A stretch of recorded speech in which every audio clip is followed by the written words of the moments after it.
malah sukacita sebab dapat menjumpa Cikgu Sandra, suami kepada Cikgu Sandra, dan juga semua pelajar di SNK Runggu. Apa kabar?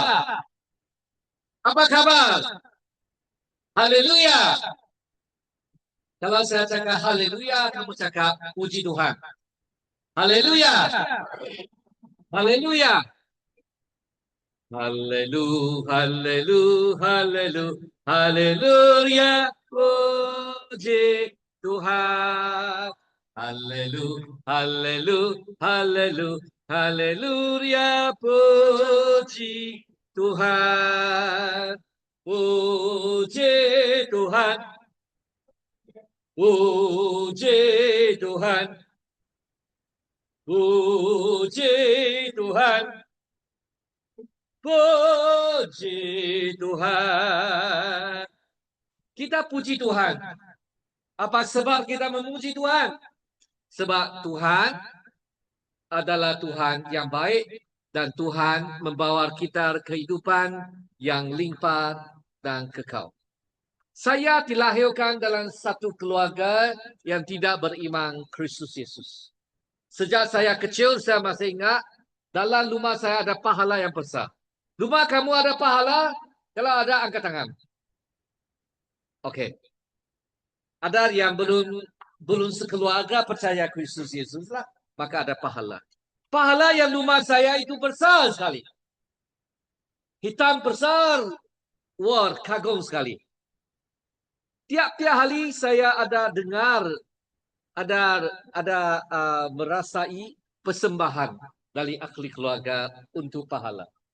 Tapi apabila umur 6 saya, pak saya meninggalkan dunia. Dan saya pun bersama dengan sibling saya. Dan umur 8, di Sibu saya berhijrah ke Miri. Dan apabila saya pergi ke Miri, ada seorang uncle, ada seorang auntie yang mengambil perak kami. Dan sebenarnya ini uncle dan auntie itu datang dari Ciki. Tiap-tiap minggu dia bawa saya dan juga abang, kakak saya pergi makan sesuatu yang sangat enak. Sebab Auntie Wong ini pandai memasak. Saya suka makan sekali. Kamu suka makan makanan enak kah? Adakah makanan enak kamu suka? Angkat tangan. Wow, banyak orang sama seperti saya.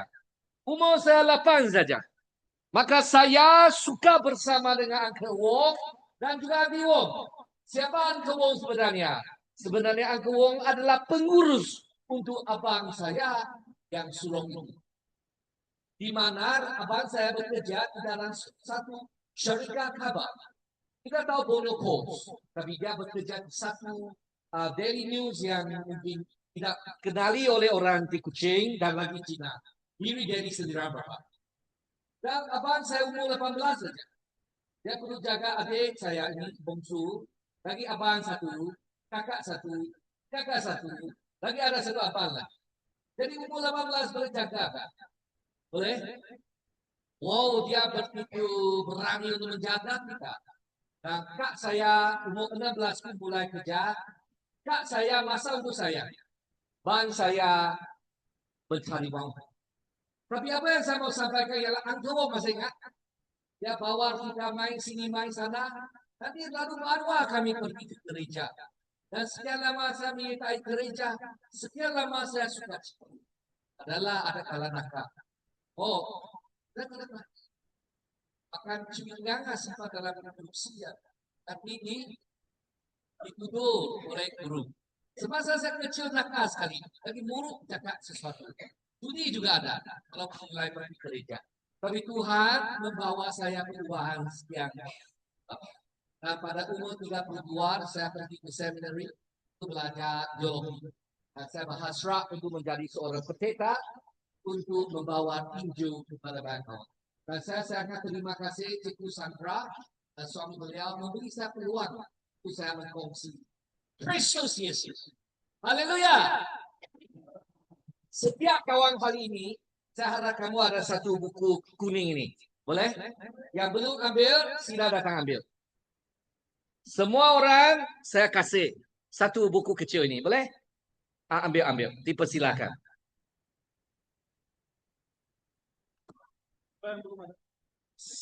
Setiap orang ambil satu. Sebab hari ini kita akan bicara tentang buku ini. Sebenarnya saya ada bahan lain tapi tidak mencukupi ya dia kuantiti. Sebab sokongan dan pernyataan kamu sangat. Puji Tuhan. Jadi lain kali saya perlu bawa lebih banyak. Okey? Dan saya cakap kepada Cikgu Sandra, inilah yang saya akan bawa untuk khusus untuk semua orang. Ini ada 10 bab dan hanya 40 naskah saja. Jadi saya anggap mungkin boleh edarkan, tapi saya serah kepada kebijaksanaan dan berbicara Cikgu Sandra lah. Sebenarnya saya mau menyentuh bab yang pertama. Tapi saya takut tidak ada orang yang ada tidak ada buku. Lebih baik saya nanti beli lamai banyak sikit. Sebab 40 naskah saja. Kita macam ada 100 orang. Betul kan? Betul kan? Hah? Adakah lebih 100 dah? Kira 80. Okey, ini buku semua orang ada. Ada. Oh, hangat sekali. Kita kawan dari SMP dulu. Hangat sekali ya. Kawan, kita berbicara, kita bincang dengan buku ini. Dapat pertama yang saya ingin bincang ni, bagaimana mengalami kehidupan yang kasih dan pengampunan Tuhan itu kita tunda kepada masa yang akan datang. Boleh Cikgu Sandra? Supaya apabila saya ada buku yang mencukupi. Ini. Buku yang mencukupi. Setiap orang ambil satu peng. Boleh? Dan kita boleh isi. Saya juga ada bawa 12 Alkitab. Kamu ada Alkitab? Okey, nanti saya datang satu kali lagi. Saya bawa semua orang ada. Boleh? Tapi saya ada Alkitab kanak-kanak sekarang. 60. Dia pun juga sangat enak.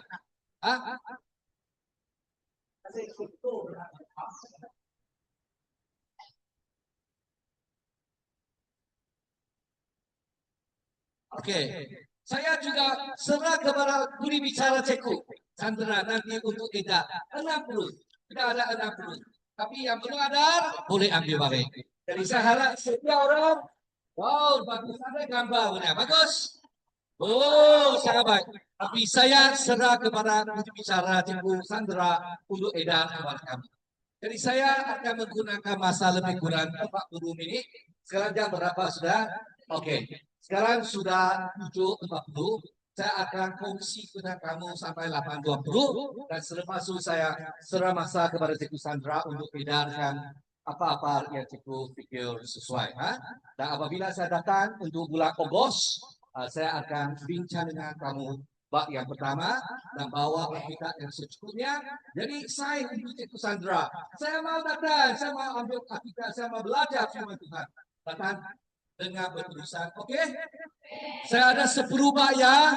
Jadi kalau kamu semua sertai dan buat kerja rumah, nanti saya kasih satu sijil. Boleh? Oh, haleluya. Okey.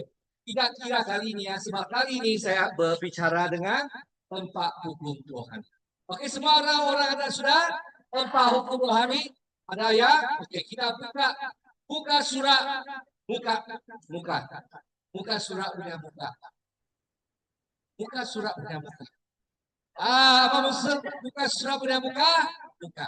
Okey. Dengan ini saya mau cakap apa dalam surat muka?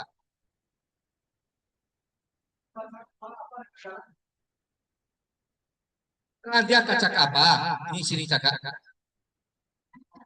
Adakah Anda mendengar tentang Benar. Mendengar tentang tempat hukum rohani. Tempat hukum rohani. Dalam dunia ini ada pelbagai hukum, betul? Betul kan? Kalau misal kata saya ambil ini, apa akan berlaku? Betul kan? Jatuh kan? Saya buat lagi, oh. Apa masalah dia jatuh? Dia tidak pergi atas Apa masalah? Apa masalah? Apa? gravity? Apa gravity? Ada datang. Datang. Gravity. Apa gravity? Apa hukum itu? Gravity. Ini hukum apa? Hukum sains, betul. Oh, Newton law. Oke, terima kasih. Kasih tepukan kepada Mas Albert. Anak comel kepada Cikgu Sandra. Albert, dia kata, kalau saya buang atas, dia akan pergi. Ini hukum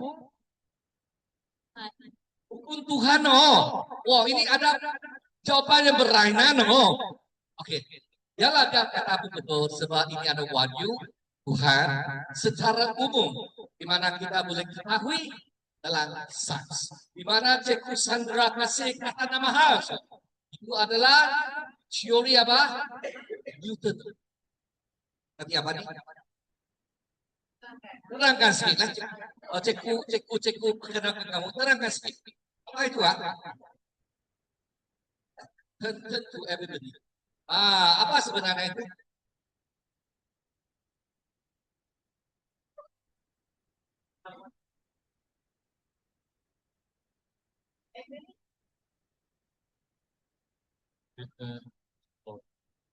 Newton punya Lola. Terima kasih. Dunia ini banyak hukum loh, betul. Hukum Newton dan sebagainya. Sebenarnya Tuhan yang mencipta semua hukum. Jadi kawan ini cakap Tuhan tidak salah, betul. Tuhan yang mencipta banyak hukum. Dan banyak hukum alam yang memerintah alam semesta, betul. Dan juga sekarang ada hukum Tuhan rohani yang mengurus hubungan kamu dengan Tuhan Bapa Allah. Betul? Betul, Kita buka surat. Benarkah Anda dengar tentang hukum rohani? Benar? Benar angkat tangan. Tidak benar, kali pertama saja saya datang. Saya apa nama? Saya belum berkenal, minta maaf. Saya Pastor Kuan. Pastor Kuan Hok Long. Boleh cakap? Pastor Kuan Hok Long. Hok itu maksudnya, wah sangat berkati. Long itu dragon. Apa dragon dalam wahyu lah. Dragon ini orang Cina ada suka panggil anak dia dragon lah. Dan surname saya ialah Kuan. Saya Pastor dari Pastor Kuan Hok Long. 1, 2, 3. Oke, ini Pastor datang untuk membawa firman Tuhan. Jadi saya bertanya, benarkah Anda mendengar empat hukum rohani? Benar enggak? Kali pertama saya mendengar angkat. Yeay, kali pertama. Oh, kali pertama. Sangat baik. Jadi saya cakap, maka kamu tidak pernah dengar. Oh, oke lagi. Bukan. Buka surat pertama. Mau tahu apa berlaku? Boleh? Buka surat yang pertama. Apa berlaku? Di dalam sini. Oke, siapa suka membaca punya angkat tangan? Oh, mana? Oh, oke. Siapa suka jaga? Suka baca? Kamu baca? Kamu ada angkat tangan saya dengar? Ya, datang. Jika malu, datang. Itu biru mau cakap. Kang. Oh, malu kan? Oke. Wah, ini berani punya perempuan, boleh? Oke, saya mau dia membaca dalam surat kedua. Silakan. Bagaimana wujudnya hukum-hukum alam yang mengatur alam semesta ini, demikian juga ada hukum-hukum rohani yang mengatur hubungan Anda dengan Tuhan. Hukum pertama, Tuhan mengasihi Anda dan Dia menawarkan satu rancangan yang istimewa untuk hidup Anda.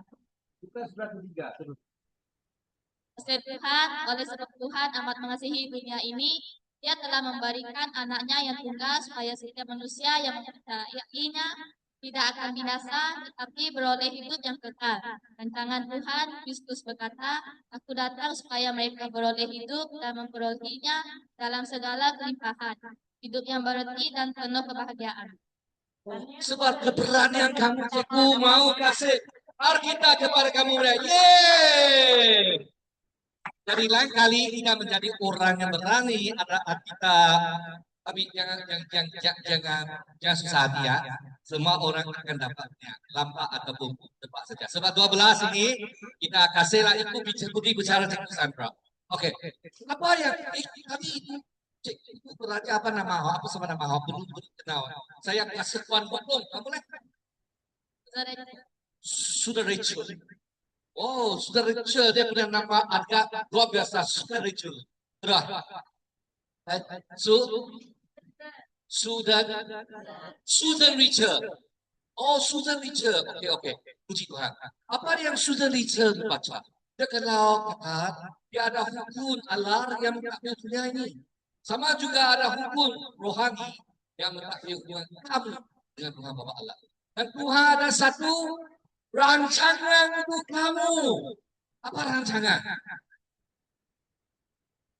Cuma kata Tuhan mengasihi sampai mempunyai anak tunggal kepada kita, betul?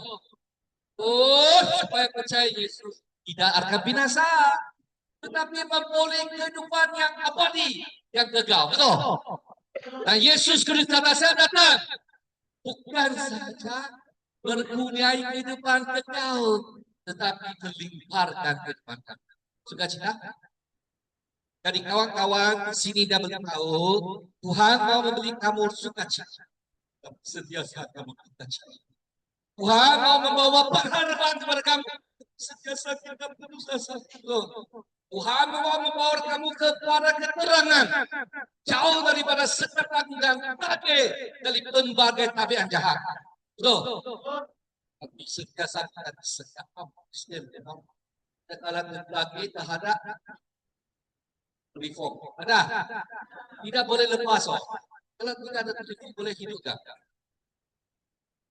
Wah, kamu Kristen yang bagus, ada kehidupan limpah, boh. Tapi ada banyak yang kita dengar.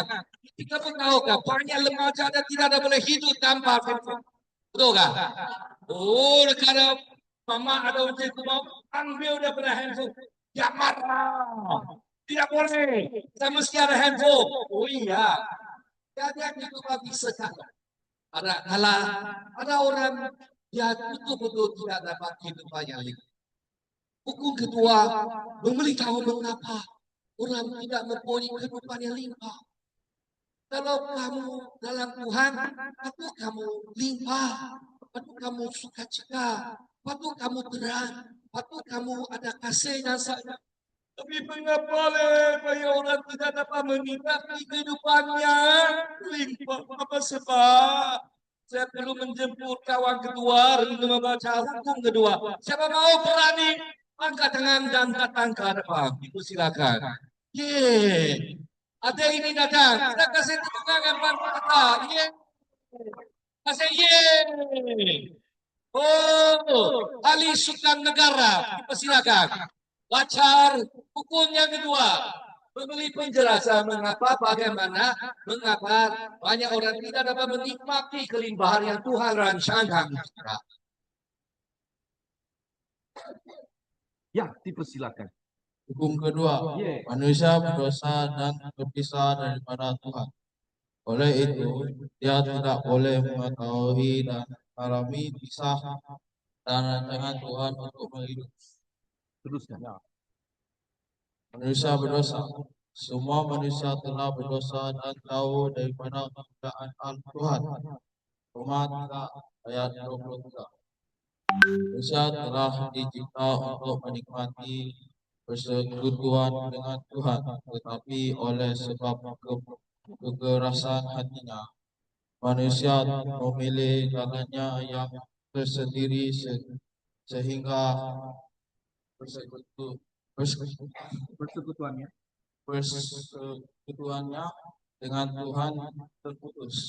Menurut Alkitab, kekerasan hati ini sama ada dalam bentuk sikap memberontak ataupun sikap tidak peduli oleh ialah dosa. Betul. Lagi-lagi ada satu muka surat. Bukan surat yang kelima.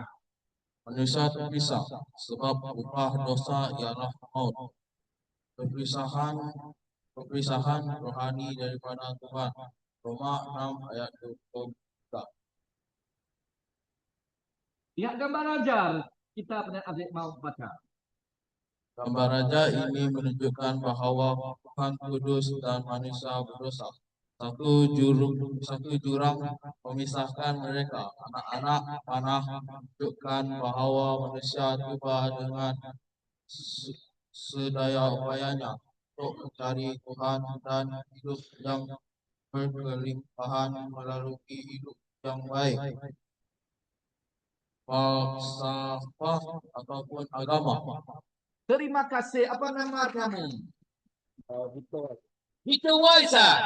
Wow, tapi Susan sekarang Victor. Puji Tuhan. Wah, sudah berapa ada ambil gambar kah? Sudah. Oh, kenangan sih. Oh ya. Kasih terbuka sih. Berani benar apa sini. Yeah. Kasih yeah. Victor yeah. Oke, tadi apa yang Peter baca?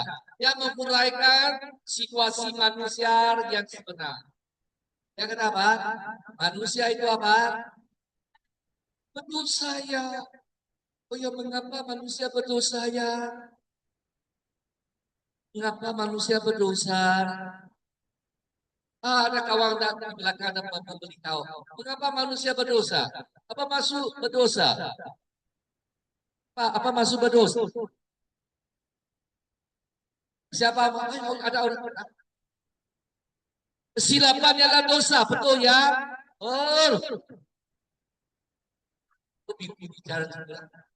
Oh, cikgu kata menjawab soalan kuis pada dia.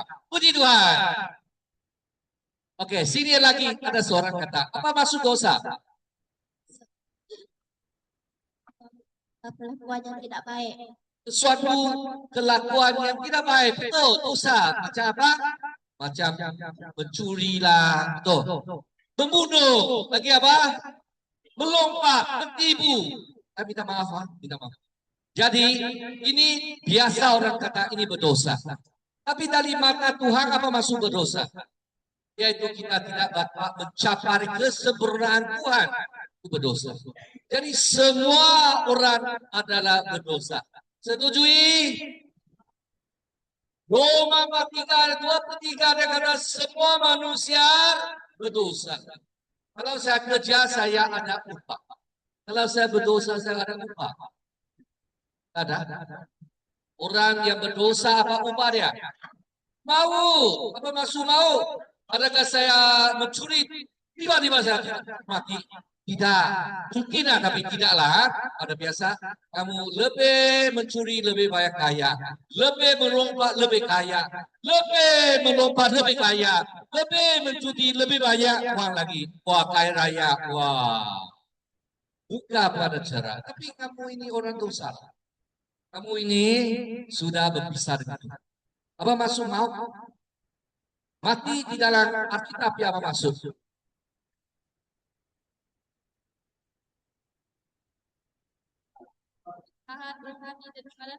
Oh, sangat baik ini jawaban kok. Apa maksud bau? Yaitu berpisah dengan siapa? Dengan Tuhan, perpisahan. Jadi sejak manusia itu berdosa, kita berpisahan. Jadi tidak ada orang yang tahu siapa Tuhan. Maka dia mau buat banyak-banyak perkara yang baik supaya dapat ganjaran pergi ke surga. Betul kan? Ada orang kata, saya mesti buat baik, berbudi baik baru pergi ke surga. Betul? Kamu bersetuju? Tangan. Kawan-kawan ada orang kata, saya sendiri boleh pergi surga Liao. Saya hanya berbudi baik boleh. Malaysia boleh. Saya boleh. SNK itu boleh. Tapi orang yang berdosa tidak boleh. Kenapa? Mengapa tahu lihat? Sebab ini surga dan kita boleh memulai hubungan dengan baik kita punya perbuatan. Bukan baik dengan falsafah. Bukan baik dengan percakapan. Sebab sudah dosa. Kalau sudah dosa, buat baik tidak dapat membetulkan situasi. Bagaimana kata Alek? Satu hari kamu datang rumah pastor Tuan. Kamu sudah informasi dari Cikgu Sandra dan suaminya. suami beliau. Tahu saya tinggal di mana? Kamu kata, oh Pastor Kwang. Pastor Kwang, ada masa menerima lawatan saya tak? Saya kata boleh, datang. Istri saya pun ada, 3 anak saya pun ada, kita duduk, kita minum Coca-Cola, oke? Selepas itu Pastor Kwang ini tidak pandai masak, tapi pandai masak satu barang. Apa barang? Telur. Mau makan telur kan? Oke lah, Pastor Kwang, kamu mau belanja saya makan telur, oke lah.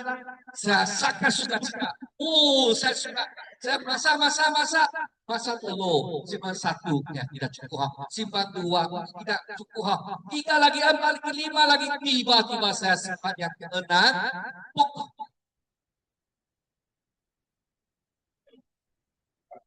Itu macam bau. Boleh saya angkat keluar untuk kamu makai kan? Tidak boleh 5 telur baik, 1 telur rosak, dan telur rosak lah. Tidak boleh makai lewat. Betul kan? Manusia masa ini. Saya buat 5 baik, 1 saya dosa. Saya orang berdosa atau orang baik? Orang dosa sebab saya ada unsur dosa. Betul kan? 6 telur, 5 telur bagus, 1 telur jahat. Itu sudah rosak. Ini makan boleh? Tak boleh. Sebab kita manusia sudah berdosa, dosa pernah masuk sudah berpisahan dengan. Apa maksud dosa? Berpisahan dengan. Jadi bagaimana pulih hubungan? Bagaimana? Apa cara? Oke, ini hukum yang ketiga. Siapa mau datang sini untuk membaca?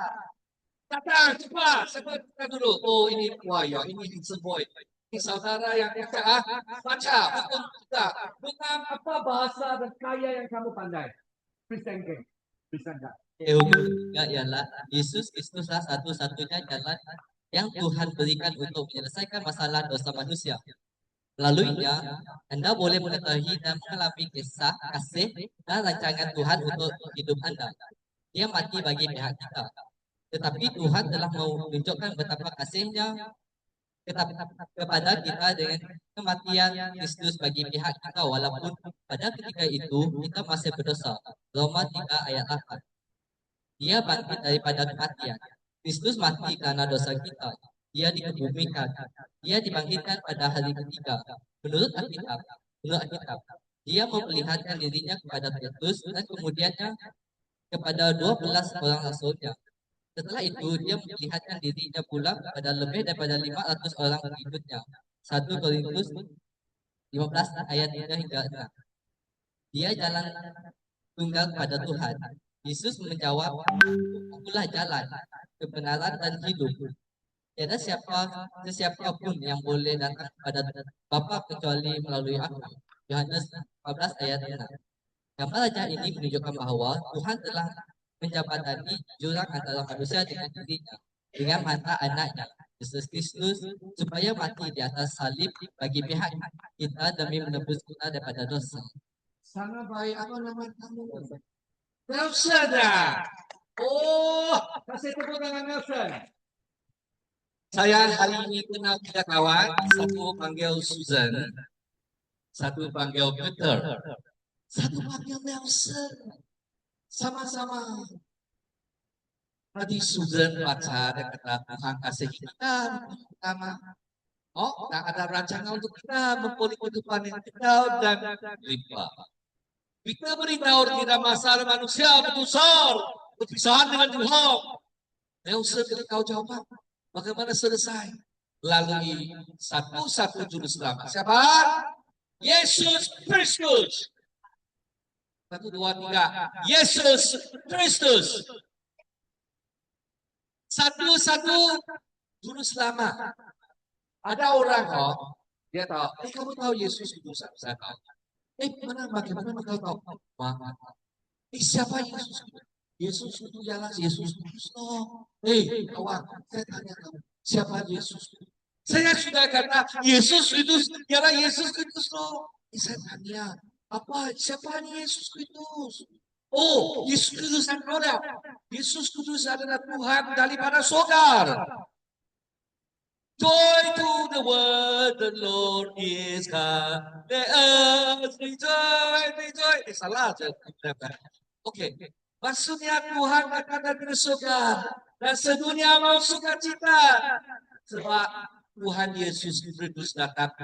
Buat dua perkara yang sangat penting. Satu yang lapar. Mati. Mengapa dia datang mati ya? Mengapa Yesus mau datang untuk mati? Mengapa? Mengapa Yesus datang untuk mati kita manusia? Mengapa? Kita dosa. Sebab dosa kita. Dosa kita. Datang saya mau tanya lebih sedikit. Datang tepuk tugas sedikit. Tepuk tugas nanti ada hadiah puji Tuhan. Datang. Mengapa Yesus Kristus berubahkan ke dunia? Mengapa Yesus belum bisa lihat? Mengapa? Apakah kepada semua orang bercakap dengan lantang dan berang? Yesus mau datang ya? Mengapa Yesus mau mati atas salib? Sebab mengapa? Sebab dosa kita. Mengapa dosa tidak ada kaitan dengan salib Yesus? Sebab apa? Dosa kamu bagaimana boleh selesai? Oh, dia kata kebangkitan Kristus. Mengapa Yesus beli disalibkan? Sebab di dalam perjanjian lama kata, karena darah tidak tercurahkan dosa tidak boleh diampuni. Nih. Perjanjian lama ada domba-domba disembelih untuk mengampunkan dosa. Betul kan? Dan apabila Yesus Kristus itu muncul, Yohanes membalik kata, lihat domba Tuhan yang mengampuni ataupun menebuskan dosa manusia. Betul kan? Ya. Terima kasih atas jawaban kamu. Siapa nama kamu? Miladria. Baik, kasih. Ambil gambar sekejap, kenangan. Kenangan sekejap. Cikgu Sandra ambil. Oh, dan dengan. Oke, dan dengan. Oke. Jadi Yesus Kristus datang mati di atas salib untuk menebus dosa manusia. Dan tadi dengar kata Yesus bukan mati saja, tapi dia bangkit pada hari yang ketiga. Kalau Yesus tidak mati boleh, tidak mati boleh kan? Tidak boleh. Mengapa? Muskatnya mati. Sebab itu mesti mati. Dosa baru dapat ditebusi melalui darah anak domba yang disembelih. Ini adalah domba Tuhan sendiri untuk mentebusi dosa manusia. Okay. Mengapa Yesus mesti bangkit? Kalau Yesus tidak bangkit, boleh percaya Yesus kah? Tidak dapat sendiri pun tidak boleh selamat. Mana boleh selamatkan kita? Tapi Yesus Kristus ada bangkit kah? Adakah? Siapa kata Yesus sudah bangkit? Angkat tangan. Iko sini semuanya hidup, saya boleh hadapan Yesus. Betul kan? Yesus betul-betul sudah bangkit sebab kubur tidur kosong. Siapa boleh mati dan bangkit? Siapa boleh? Angkat tangan. Tidak ada orang boleh. Hanya Yesus sebab dia Tuhan. Dan dia boleh selesai masalah kita. Kalau satu hari saya mati bagaimana? Saya akan mati, anak saya akan sedih. Oke? Kalau lain kali kita menjadi kawan, kamu sedih lah. Kalau kamu tidak ada, saya pun sedih lah. Tapi pentingnya satu hari saya selepas saya mati, saya punya roh akan bersama siapa? Tuhan Yesus, maka langsung terus kata sangat baik kalau saya meninggal dunia, sebab roh saya akan bersama dengan.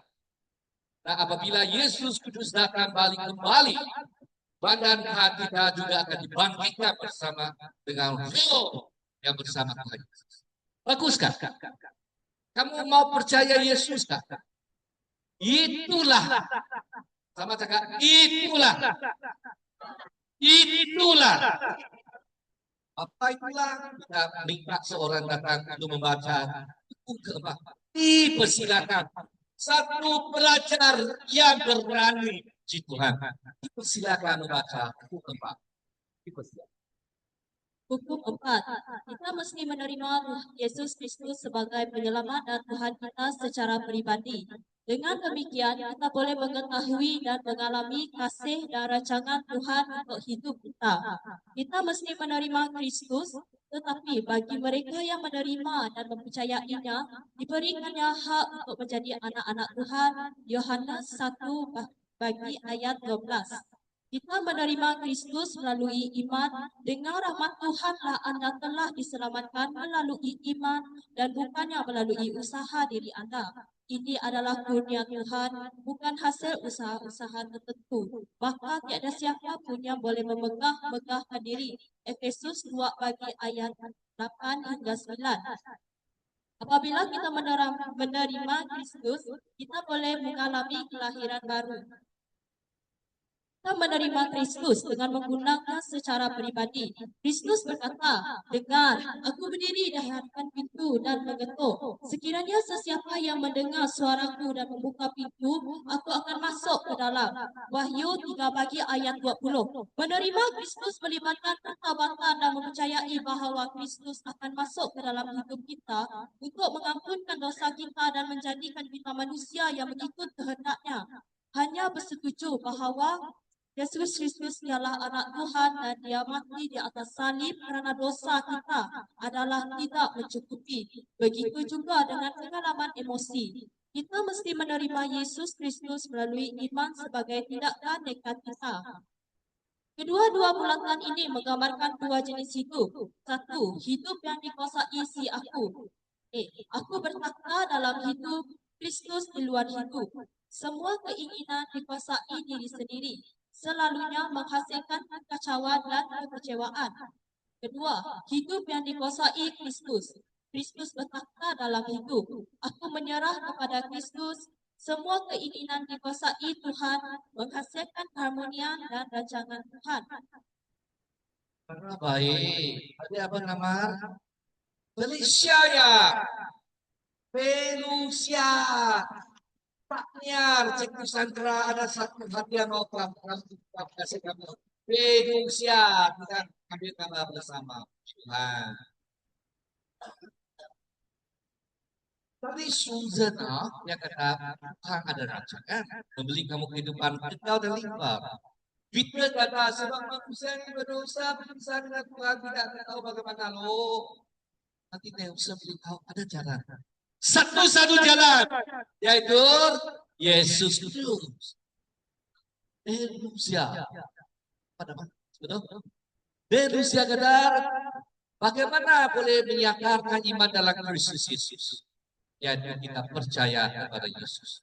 Bukan sebar kamu baik, kalau tidak kamu pegang, sebab saya yang baik. Sebenarnya siapa yang baik yang boleh membawa kamu untuk menyelesaikan masalah dosa kamu?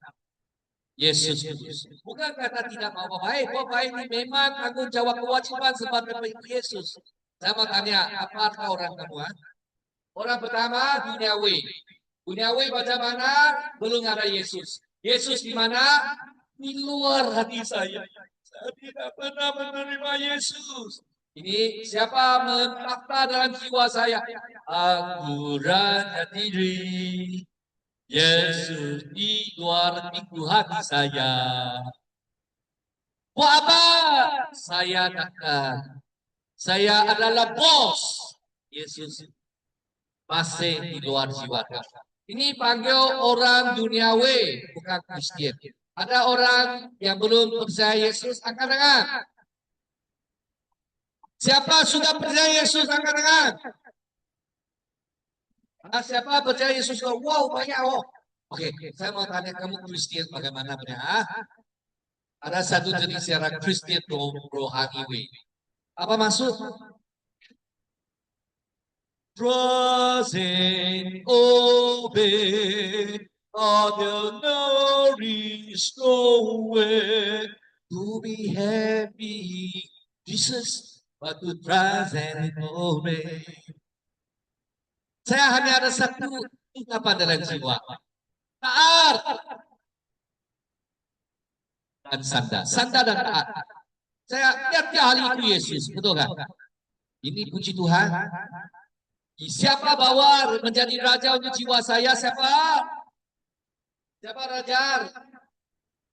Yesus, Yesus. Ini sungguh indah nama Yesus di dalam hatiku. Sendirilah. Rosen, Obe, itu Yesus punya. Ini orang Kristen apa? Rohani we. Betul kah? Wah, puji Tuhan. Lagi satu jenis orang yang apa? Kristen duniawi. Jangan baca handphone sampai lalu malam. Yang kata saya ini pribadi padahal yang kata saya. Kamu sudah ada girlfriend, boyfriend. Tidak boleh berganti bersama, tidak boleh buka baju sampai ada hubungan seks. Ini perkara pribadinya kata saya. Betul nggak?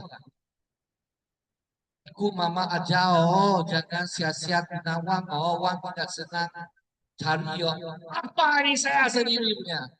Ini Kristen apa? Kristen duniawi. Ada kala kita pun Kristen duniawi, betul kan? Kalau kita sudah Kristen duniawi, kita perlu ada pernafasan rohani. Kedua apa?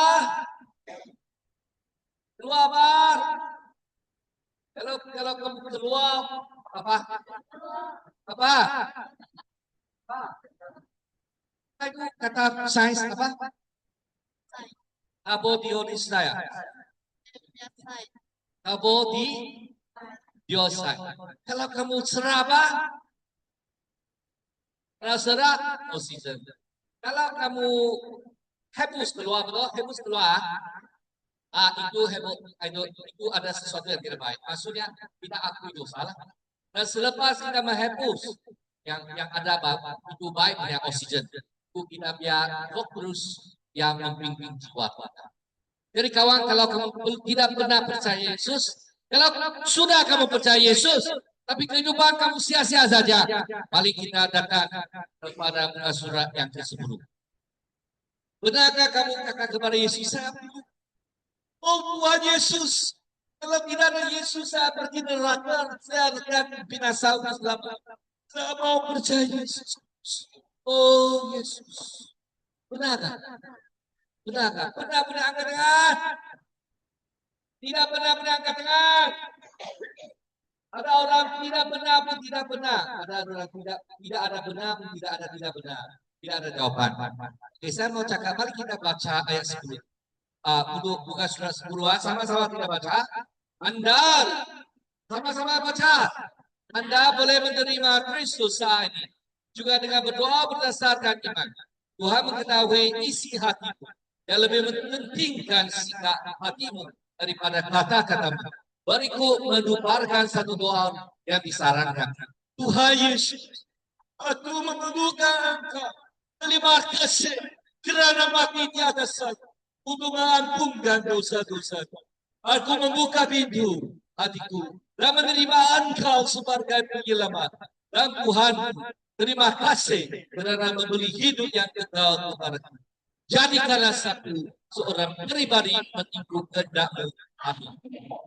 Sila jawab dengan tunjukkan tangan. Adakah doa ini menyatakan keinginan hati Anda? Kalau ya, angkat tangan dan kata ya. Jika ya, ucapkan doa ini sekarang juga. Dan Kristus akan masuk ke dalam hidupmu seperti yang telah dijanjikannya. Oke. Berdiri dan berdoa. Sama-sama doa. 1, 2, 3. Tuhan Yesus. Sama-sama baca. Tuhan Yesus, ku memerlukan Engkau. Terima kasih karena mati di atas salib untuk mengampunkan dosa-dosa. Aku membuka hatiku dan menerima Engkau sebagai penyelamat dan Tuhanku. Terima kasih kerana memberi hidup yang kekal kepadaku. Jadikanlah aku seorang pribadi mengikut kehendak-Mu. Amin. Sangat indah. Haleluya. Haleluya. Haleluya. Dipersilakan duduk. Saya mau tanya satu hal. Adakah kamu mau tiap-tiap hari sepanjang hidup kamu juga cakap ini macam mau untuk serhibuk jiwa hidup. Angkat. Ya, ya, sehidup, sejiwa. Mari kita ambil buku ini, simpan dalam poket kamu, biar ahli bawa sampai hari terakhir dalam dunia. Boleh? Kamu tiap-tiap hari baca. Kamu kata Yesus, ya saya pernah percaya Yesus. Kali ini saya mau cakap Yesus, saya mau itu lagi. Esok saya juga mau. Kamu tahu tak banyak orang Kristen yang salah paham. Dia angkat hari ini saya percaya Yesus sudah cukup ya. Hari esok perempuan cantik. Lelaki kaca, ya apa iman tidak apalah saya ikut saja dan tidak percaya Yesus dia. Tahu tak? Banyak kawan macam ini ayo lelaki terlalu kaca tidak boleh lah. Terlalu kaca apa iman saya ikut saja. Perempuan paling cantik di dunia kalau tidak ada dia saya tidak ada hidup. Tidak ada arti sudah.